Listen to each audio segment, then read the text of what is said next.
नमस्कार,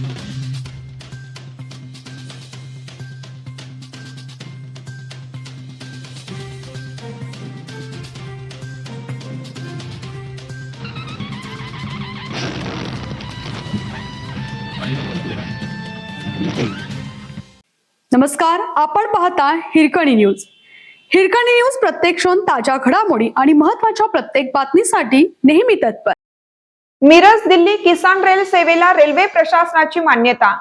सांगली, कोल्हापूर, सातारा, सोलापूर आणि विजयपूर जिल्ह्यातील फळे, भाजीपाला, फुले व इतर नाशवंत कृषी उत्पादनांना देशातील प्रमुख बाजारपेठांपर्यंत जलद आणि सुलभ वाहतूक उपलब्ध करून देण्याच्या दृष्टीने मिरज दिल्ली किसान रेल सेवा सुरू करण्याच्या प्रस्तावास रेल्वे प्रशासनाने अखेर मान्यता दिली आहे.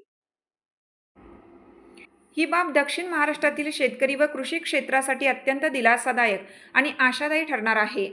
आता जिल्हा अधिकारी, कृषी विभाग आणि शेतकऱ्यांच्या थेट समन्वयातून या किसान रेल्वेचे पुढील नियोजन करण्यात येणार असून यामुळे बाजारपेठ ते शेतकरी असा थेट व्यवहार होणार आहे.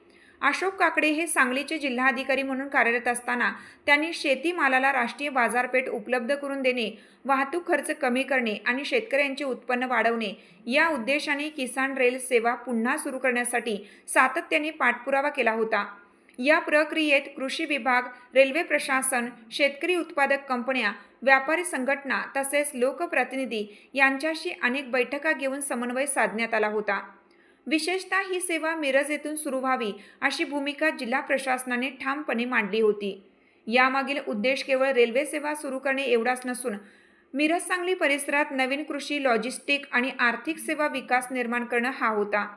यावेळी भविष्यात वित्तीय संस्थांच्या सहकार्याने शीतगृहे, पॅक हाऊसेस, वेअरहाऊसिंग, प्रक्रिया उद्योग, वाहतूक आणि रोजगाराच्या नवीन संधी या परिसरात विकसित होण्याची मोठी क्षमता निर्माण झाली आहे. किसान रेल सुरू झाल्यानंतर द्राक्षे, डाळिंब, केळी, भाजीपाला, फुले, दुग्धजन्य पदार्थ व इतर कृषी उत्पादनांना दिल्ली आणि मुंबईसारख्या मोठ्या बाजारपेठांपर्यंत अत्यंत कमी वेळेत पोहोचवणं शक्य होणार आहे. यामुळे मालाची वाहतुकीतील नासाडी कमी होऊन शेतकऱ्यांना अधिक चांगला बाजारभाव मिळण्यास मदत होईल.